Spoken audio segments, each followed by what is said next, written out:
आज का मार्केट काफ़ी इंटरेस्टिंग है। देखिए, मैं मार्केट पर आऊँ से पहले मैं 3-4 हॉट बोर्ड दिखाना चाहता हूँ आपको, जस्ट ये बताने के लिए कि मार्केट में आपको किस तरीके के ट्रेड्स में फोकस करना है।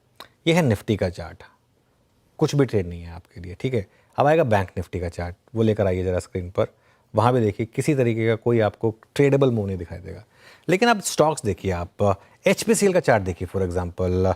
और ये सब मैं इसलिए गिना रहा हूँ क्योंकि कहाँ पर आपको ट्रेड्स है, एग्जैक्टली कल वाला चार्ट। तो कल चला, आज फिर चला और उसी तरीके से चला। ये HPCL का आज का चार्ट, आज सुबह हमने डिस्कस किया था कि आप उन थीम्स पर फोकस करिए जहाँ पर इस समय एक टेलविंड है, क्रूड की टेलविंड है। उसकी वजह से इंटरग्लोब एविएशन एक और स्टॉक है जिसका आप चार्ट देखिए, एशियन पेंट्स, बर्जर पेंट्स, दो और स्टॉक्स हैं जिनके आप इंटरडे चार्ट देखिए। कहने का मतलब यह है कि उन स्टॉक्स के साथ रहिए जहां पर इस समय आपके पास एक टेलविंड है, ताकि अगर आप फंसे भी तो भी मार्केट आपको बेल आउट करेगा। चलिए खैर, अब आते हैं मार्केट के ओवरऑल टेक्सचर पर। थोड़ा मुश्किल दिन है बाजार के लिए क्योंकि गैप डाउन हुआ, उसके बाद एक रेंज में फंस गए हम। ट्रेड नहीं दिए बाजार ने कोई भी। अगर आप देखें इस चार्ट को, कोई ट्रेड नहीं है। हाँ, एक उम्मीद हमने रखी थी कि 22,350 को हम होल्ड करेंगे। 22,350 से 400 का वो ऑप्शन राइटर का जोन था, उसके मुताबिक 22,350 को होल्ड किया। लेकिन कोई रैली भी नहीं टिक रही है। ऐसा नहीं हो रहा है कि वहाँ से हम 22,500, 22,600 पर निकल गए, हम 22,450 तक गए, वहाँ से स्लिप भी हो गए। तो एक बहुत छोटी सी रेंज बन गई। आज डे हाई और डे लो की रेंज देखिए, 105 पॉइंट की रेंज है कुल मिलाकर। निफ्टी कहाँ पर है उसको भूल जाइए, 105 पॉइंट की रेंज है कुल मिलाकर। इसमें आप क्या ही ट्रेड कर लेंगे। बैंक निफ्टी भी काफ़ी वॉलेटाइल है। मिड कैप, स्मॉल कैप, यहाँ ज़रूर थोड़ी सी रिकवरी आई है। एक समय तो काफ़ी नीचे थे मिड कैप और स्मॉल कैप, लेकिन वहाँ से थोड़ी रिकवरी आई। अभी भी नीचे हैं लेकिन फिर भी लोअर लेवल से शानदार रिकवरी है। खैर, देखते हैं आखिरी का 1.5 घंटा रहेगा कैसा। विरुश्रेया, गुड आफ्टरनून। Good afternoon. बिल्कुल 1.5 घंटा कैसा रहेगा उस पर तो नजर रहेगी ही। बिल्कुल सही बात की आपने। 100 पॉइंट के रेंज पे फंसा, इतना बड़ा इवेंट निकल के RBI की पॉलिसी और कोई खास मूव देखने को नहीं मिला बाजार में। अब लेकिन जिस तरीके से हमने पिछले 3 दिनों में से देखा है, सोमवार को बाजार में गिरावट, कल एक अच्छी रिकवरी, आज फिर से गिरावट।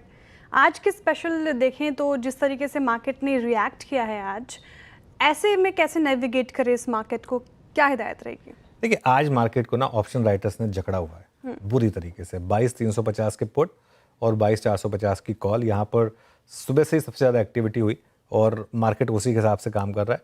और आज हमने सुबह एक व्यू लिया था कि 22,350 अगर होल्ड कर गया तो शायद मार्केट ज़्यादा ना गिरे। तो इस वही सपोर्ट है आपका। पहला सपोर्ट 22,350 का है और अगर वो टूटा तो उसके बाद फिर 22,270 ये आपका फिर सबसे क्रूशियल सपोर्ट है जो कल का लो था। देखिए, आज अगर हम यहाँ पर बंद हो गए तो हम एक बहुत क्रूशियल चीज़ करेंगे, इंटरेस्टिंग चीज़ करेंगे। हम टेक्निकली हम हायर हाई और हायर लो बनाएंगे, लेकिन उसका ना इस मार्केट में कोई इतना फ़र्क नहीं पड़ता। जैसे मैं डाउ फ्यूचर है, 1 घंटे पहले वो चाइना की न्यूज़ आई, पूरा रिकवरी करके ग्रीन में आ गया, अब फिर 200-300 पॉइंट नीचे। तो एक ऐसी मार्केट जहाँ पर डाउ, फॉरगेट अबाउट एनीथिंग एल्स, जहाँ पे डाउ जैसा इंडेक्स 5-5 मिनट में 1200-1500 पॉइंट के गोते लगा रहा हो, उस मार्केट में स्पेशली जहाँ पर कल छुट्टी है, आप ट्रेड नहीं कैरी कर पाएंगे, स्पेशली बिना किसी हेज के। आप कोई भी ट्रेड ले रहे हैं, अगर आप शॉर्ट कर रहे हैं हेज करिए, अगर आप लॉन्ग कर रहे हैं हेज करिए। बहुत सिंपल चीज़ है। और मैं तो कहूँगा बेस्ट स्ट्रैटेजी होगी इंडिविजुअल स्टॉक्स जहाँ पर टेलविंड है, जैसे हमने डिस्कस किया है, उनकी एक बास्केट बनाएं, उनमें लॉन्ग करें और हेज करें by Nifty put. I think ये एक स्ट्रैटेजी हो सकती है मार्केट पर। कल की छुट्टी जैसे मैं कह रहा हूँ, उस चीज़ को ध्यान में रखना है। 22,450 पर रेजिस्टेंस मिलेगी और फिर 22,500 पर आपको बड़ी रेजिस्टेंस मिलेगी। बैंक निफ्टी की जहाँ तक बात है, बैंक निफ्टी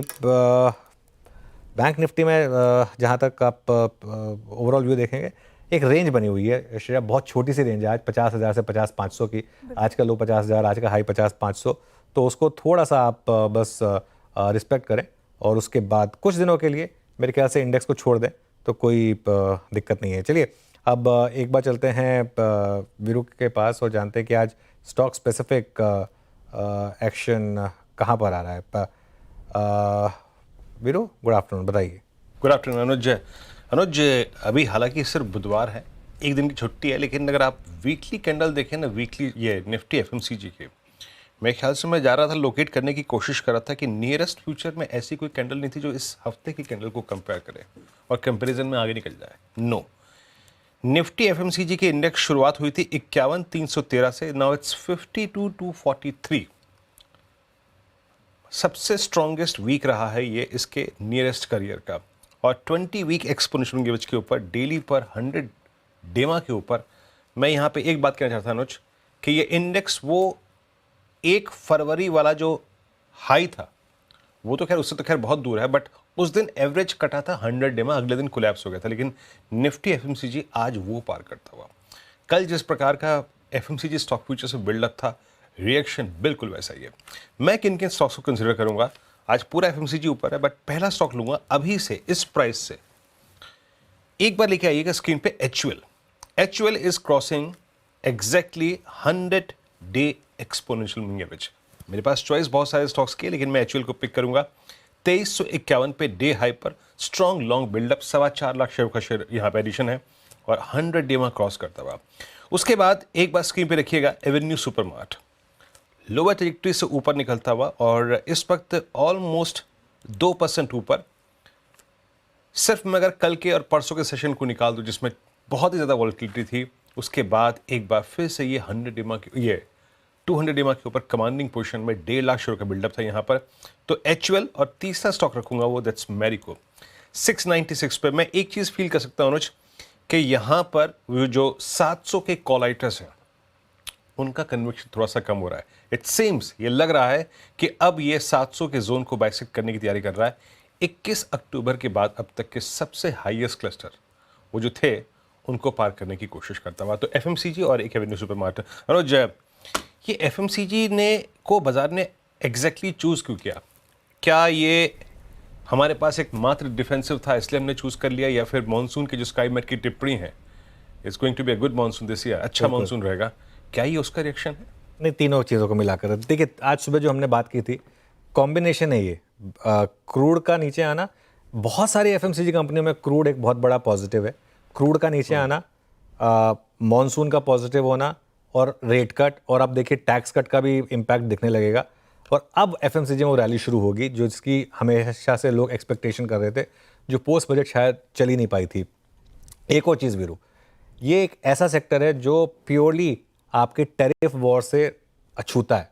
अगर आप देखें यहाँ पर जितनी भी चाहे एमएनसी एफएमसीजी कंपनियाँ वो इंडिया में कारोबार करती हैं, चाहे ओवरऑल कंज्यूमर कंपनीज है वो सब इंडिया की हैं। गोदरेज कंज्यूमर है, मैरिको है, डाबर है, ये सब के सब जो हैं मोस्टली इंडियन कंपनीज हैं। इनका मतलब यूएस में बहुत लिमिटेड नाम मात्र का एक्सपोजर होगा।